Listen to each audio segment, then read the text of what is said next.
Hello friends, तर स्वागत आहे तुमचं पुन्हा एकदा नवीन व्हिडिओमध्ये। तर आता आपण फेज 1 मध्ये आज जातोय। हे आहे युरो स्कूल आणि इथे आहे फेज 1 चे बॅक साइड आहे। आता मी आहे फेज 1 च्या बॅक साइडला। बॅक साइडचा व्ह्यू सुद्धा खूप शांत आहे आणि खूप छान आहे, ऐसपैस आहे। तर माझ्या मागच्या व्हिडिओला एक कमेंट आली होती, रुनवालमध्ये मेडिकल आहे का। रिसेंट व्हिडिओ जो टाकला होता, दवाखाना आहे का, हॉस्पिटल आहे का। सो तुम्हाला मी सांगू इच्छिते, आता मी इथे आलो आहे ना रुनवालमध्ये, तर इथे युरो स्कूलच्या एक्झॅक्टली समोर फेज 1 च्या बॅक साइडला इथे तुम्हाला बॅनर दिसतंय, सगळं अंडर कन्स्ट्रक्शन। परंतु इथे आहे, इथे बघा तुम्हाला बॅनर दिसतंय, मेडिकल सेंटर आहे, बाजूचा बॅनर आहे फायर स्टेशन आहे, नंतर आहे safety and security 24/7, club house, temple. जसं हे इथे नाही आहे क्लब हाऊस, ते MLCPच्या बिल्डिंगमध्ये आहे, परंतु सगळं आहे इथे एका टाउनशिपमध्ये, सगळं आहे। टेम्पल आहे, स्कूल आहे, सगळं आहे, त्यामुळे निश्चिंत राहायचं। दवाखाना आहे का, हॉस्पिटल आहे का, सगळं आहे इकडे। मल्टीस्पेशालिटी हॉस्पिटल येणार आहे आणि मेडिकल सेंटर वगैरे सगळं आहे। तर आता आम्ही फेज 1 च्या मागून चालतोय, तर चालताना मला एक गोष्ट दिसली, ती म्हणजे डाव्या साईडला काही टॉवर्सवरती, आता मी इथे तुम्हाला दाखवते हायलाइट करून, इथे क्लोथ्स वाळत घातलेत। मी एका नोटीसमध्ये सांगितलं होतं की असे क्लोथ्स वाळत घालणे बाल्कनीमध्ये हे नोटीसमध्ये नाही आहे, त्यामुळे ओव्हरऑल बिल्डिंगचा लुक खराब होऊ शकतो, त्यामुळे कृपया ते घालणे टाळावे। त्यासाठी जे स्टँड्स असतात, ड्रायर्स असतात, त्याचा वापर केला पाहिजे। तर सगळ्यांनी ही गोष्ट ध्यानात ठेवली तर कसं ओव्हरऑल बिल्डिंगचा लुक चांगला राहील आणि ओव्हरऑल बघणाऱ्यालाही बाहेरून छान वाटेल। सो आता आपण समोर बघतोय ना, ही जागा जी आहे ना ती पूर्णपणे मोकळी आहे आणि मोकळी असल्या कारणामुळे इथे होल्डिंग्स लावलेत, ज्याच्यामध्ये ऑल ओव्हर एम्युनिटीजच्या होल्डिंग्स आहेत। त्यामुळे मगाशी मी सांगितल्याप्रमाणे त्याच होल्डिंग्स रिपीट करून एंडपर्यंत लावलेल्या आहेत।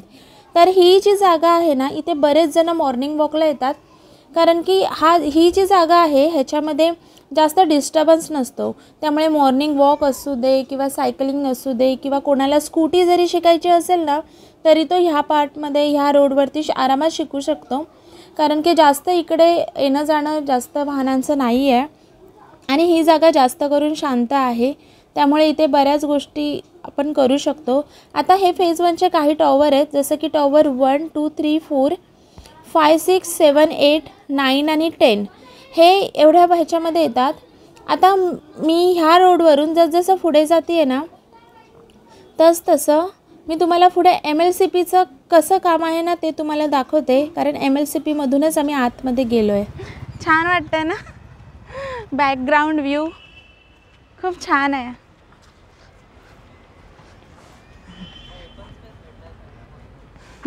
इथे मागे ओपन स्पेस असल्यामुळे एवढं काही वाटत नाही, परंतु इकडचा बॅकग्राऊंड व्ह्यू बघा किती छान आहे। गोल राऊंड एक मारूया।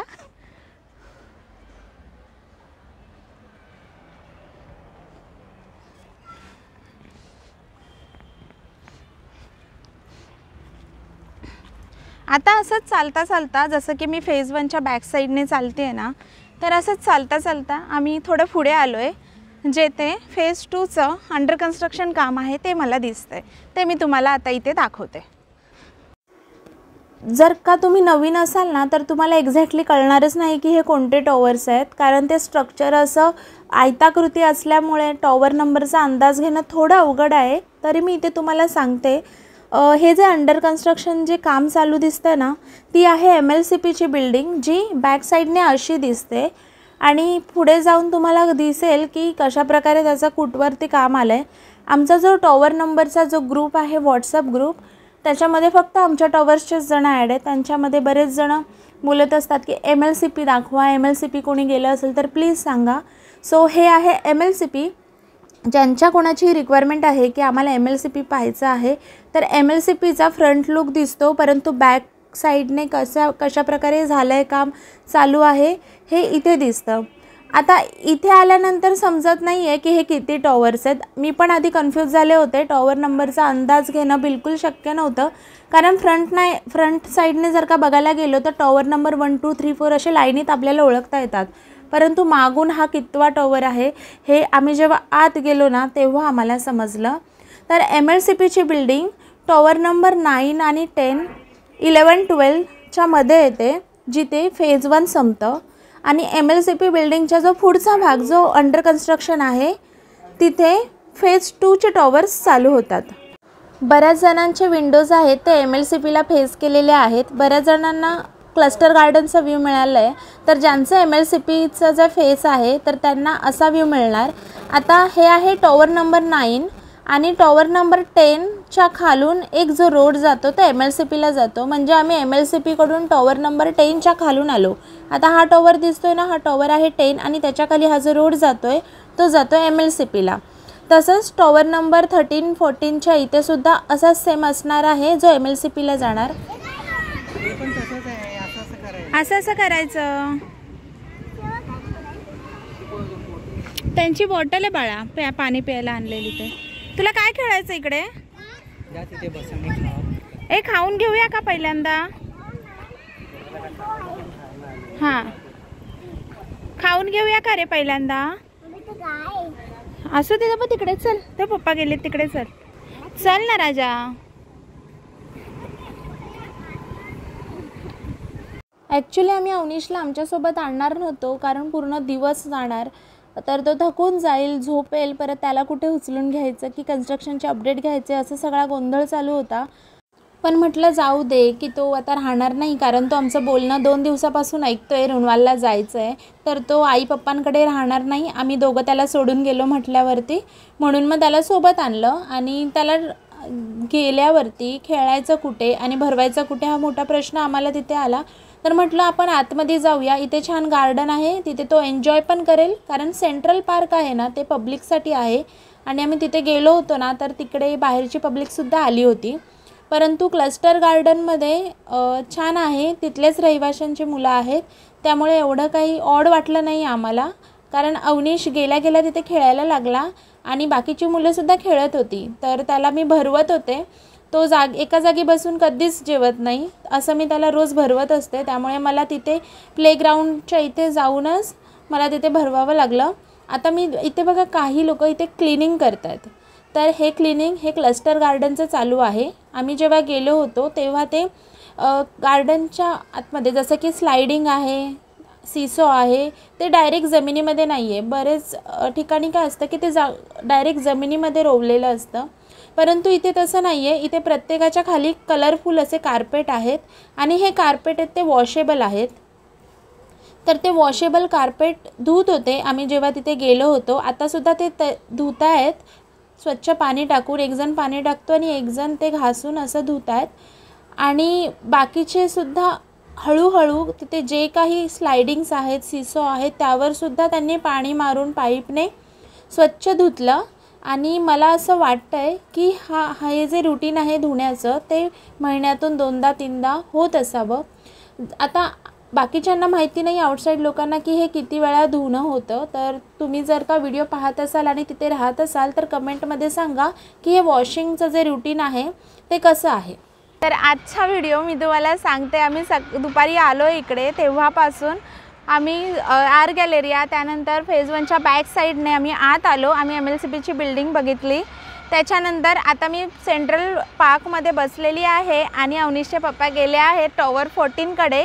तिथे कन्स्ट्रक्शन चालू असल्यामुळे मला तिथे जायला त्यांनी दिलं नाही. तर मी म्हटलं मी ह्याला घेऊन सेंट्रल पार्कमध्ये बसते.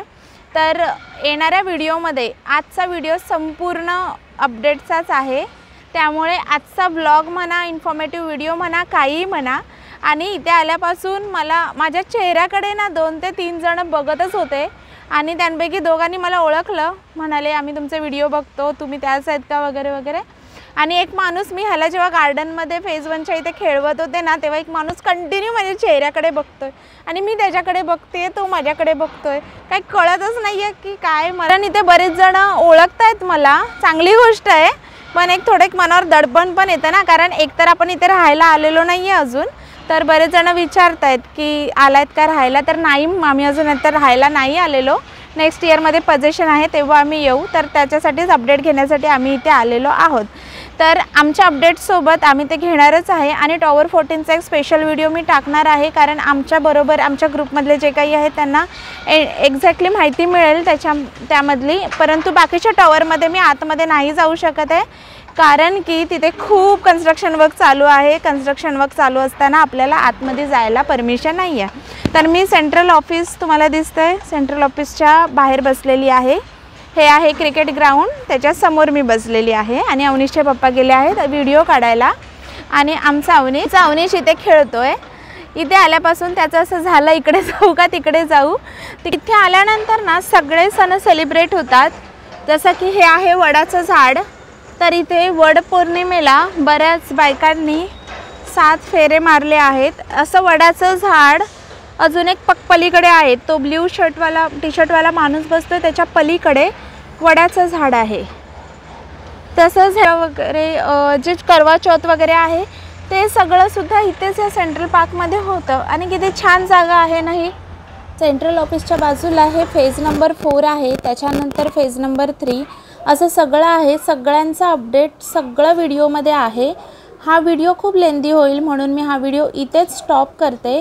आपल्याला पुढचे अपडेट इथून पुढच्या व्हिडिओमध्ये मिळतील. तोवर चॅनलला जर सबस्क्राईब केले नसेल तर जरूर करा, कारण माझ्या चॅनलवर ब्लॉगिंगसोबत इन्फॉर्मेटिव्ह व्हिडिओ येत असतात. त्यामुळे व्हिडिओ लवकर तुमच्यापर्यंत पोहोचण्यासाठी चॅनलला सबस्क्राईब जरूर करा. भेटूया आपण पुढच्या व्हिडिओमध्ये.